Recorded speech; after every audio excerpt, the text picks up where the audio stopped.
In the beginning, God created the heavens and the earth. Now the earth was formless and empty. Darkness was over the surface of the deep, and the Spirit of God was hovering over the waters.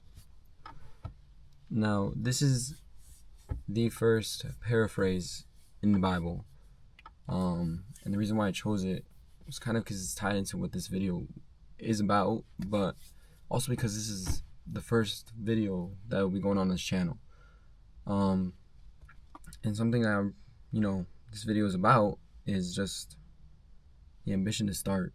And, it's like start now instead of later. The sooner you start, the better it is, and the better chances you have of actually making it work out.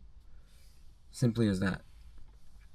And to really realize is just, you have to have a reason to start. So for me, at least, I don't know, I just want to retire my parents. I have a couple set of goals in mind that I just want to be able to achieve in the next couple years of my life. And so one of the first things you have to kind of just realize or not realize, you have to figure out is just the definition of what success means to you. A lot of people look at success and they're just thinking, oh, a multimillionaire, oh, a guy that doesn't have to work, a guy that doesn't have to worry about money, worry about paying bills, a guy that can just kind of do as he pleases and not have a care in the world or not have a worry about it. And I mean, in some terms that can be true, but like I said, it all depends on what success means to you. And so personally, what success means to me is just being able to be happy and content with my life. Obviously, I want to get to the point where I am financially free, but it's not all about the money. And, the more that you just achieve more money and, just become more financially stable and financially free, you start to realize that, you can have all these materialistic things, but they're never going to really bring you happiness. What success means to me is just being able to, for one, retire my parents. I want to retire my parents. Want to give way more to them than what they have done for me. I want to be able to have and raise my own family. And this is obviously a couple years down the line. I'm only 20 years old. But I want to get to a point where I have a nice family. We're all healthy. I don't want my wife to work a job. I want to be able to just provide. And financially free, being financially free, also ties in with that, but it's not the main focus. I want to be able to have a healthy relationship with my family right now, and a healthy relationship with my family in the future. I want to be able to grow and give back, not just to my parents, not to just my family, but just to my community. I want to be able to give back to those who believe in me, those who believed in me, and I want to be able to look back in 10 years, and this is more of a short-term goal, but I want to be able to look back in 10 years from now and just be proud of who I am today. And I want to be able to share these videos with my kids. Obviously, I want to share them online, obviously, but I want to be able to share them with my family in the future, and just really show them how I've changed, how I've evolved, how I've grown as a man, and I want to be able to be proud to say that that's who I was 10 years ago. So I guess that's a short little definition of success for me. It'll definitely change in time that comes, but it's just kind of for you guys that are watching that don't really know what their definition of success may be. It's all right. Don't be overwhelmed. Don't feel stressed out that you don't know. I don't know how old you may be, but that doesn't matter. because everyone has their own definition. Everyone has their own perspective on what success may be. And sorry, my camera just kind of died there. But everyone has their own definition of what success may be. And for now, what I would recommend to you that don't know is to just think of like things in your daily lives that you want to change, and not change for worse, change for better. Think about something, because at the end of the day, everyone always wants to become a better person. That's just our human nature. That's just what we want to be. We don't want to strive to be someone that was worse than who we were yesterday. So what I would recommend and I suggest is just, take a look at what you do in a day, and you may not know who you want to become, but you know who you do not want to become. And so out of all your habits in that day, look back and reflect and really just think about all the ones that weren't leading you to who you want to become. Think about all the ones that, if you keep them up, it's not someone that you want to be.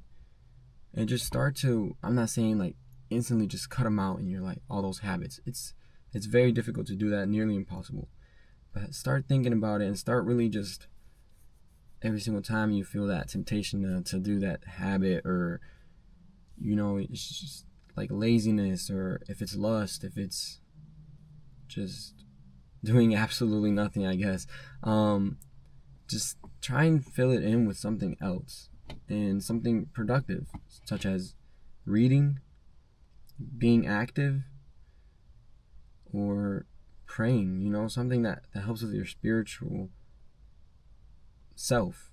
Now, for those who do not know, it's more of a two type of goals that you can have, and those are short-term goals and long-term goals. For the short-term goals, like I said, it's just kind of like things that you do in your daily life that you can reflect and change upon.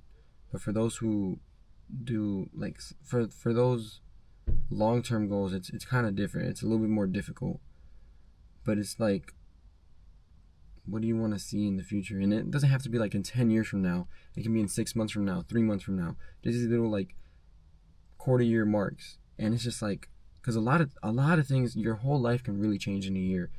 Not even a year, in 6 months you can reshape your whole life. So what are things that you would like to see that you can accomplish in 3 months, 6 months, a year from now, a year and a half? These marks in time. And another thing to keep in mind is just, and this is really what's going to keep you consistent, is what fuels you. Sorry about that. Some kids were messing around my car and whatnot. Anyways, so back to what I was saying, what fuels you? What's your reason as to why? Why do you want to start? And this has to really be a key part of this whole entire ambitious desire to become better.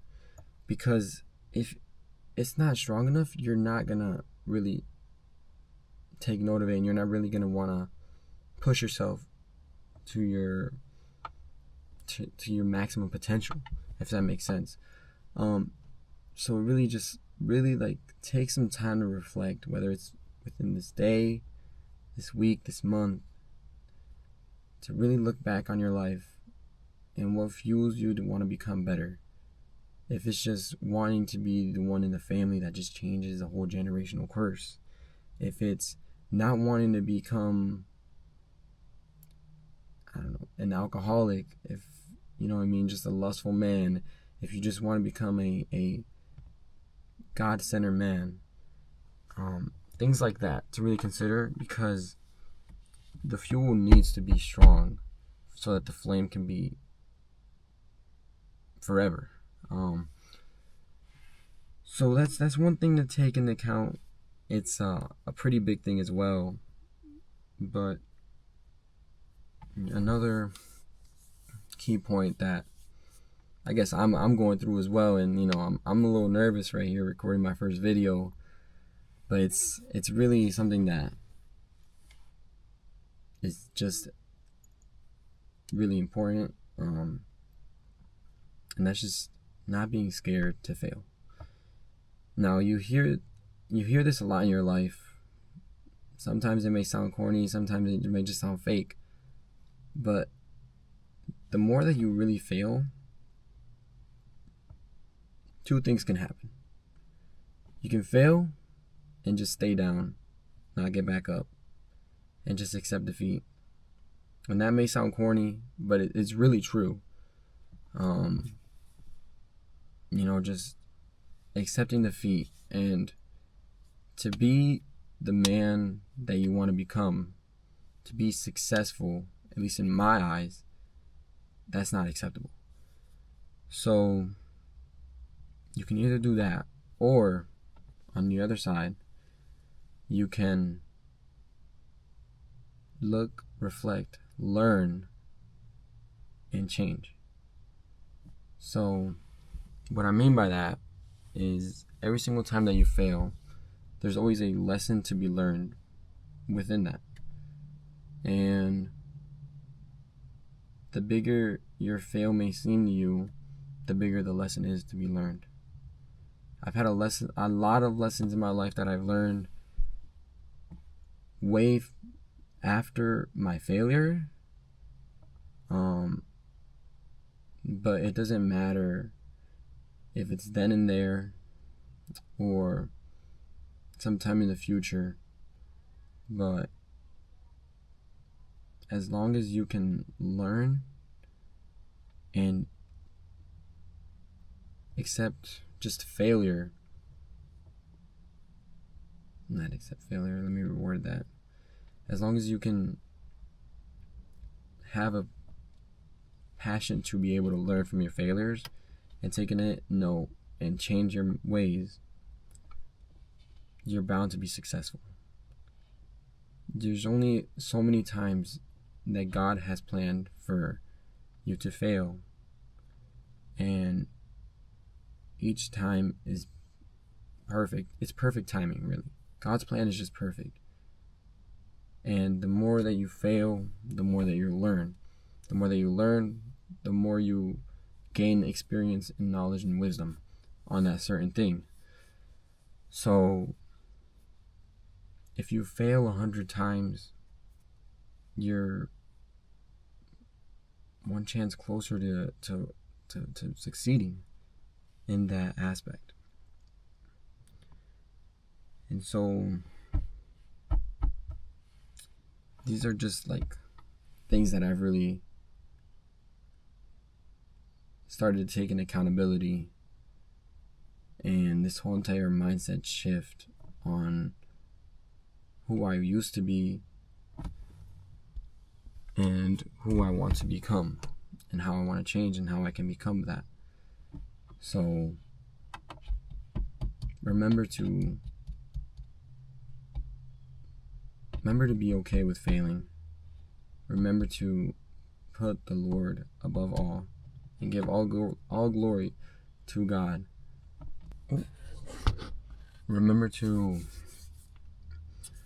think about, so what I want you to take away from this video, I guess I should say instead, is just think about who it is that you want to become. Think about who you do not want to become. Think about what you're doing in your day that is leading you to become someone that you don't want to become. And think about what you can do that can lead you to somebody that you want to become. And really think about and just figure out what your definition of success is, and why you should try and be that. My bad if y'all can hear that in the background. Some city employee just came. Anyways, just think about who you want to be in the background. Think about who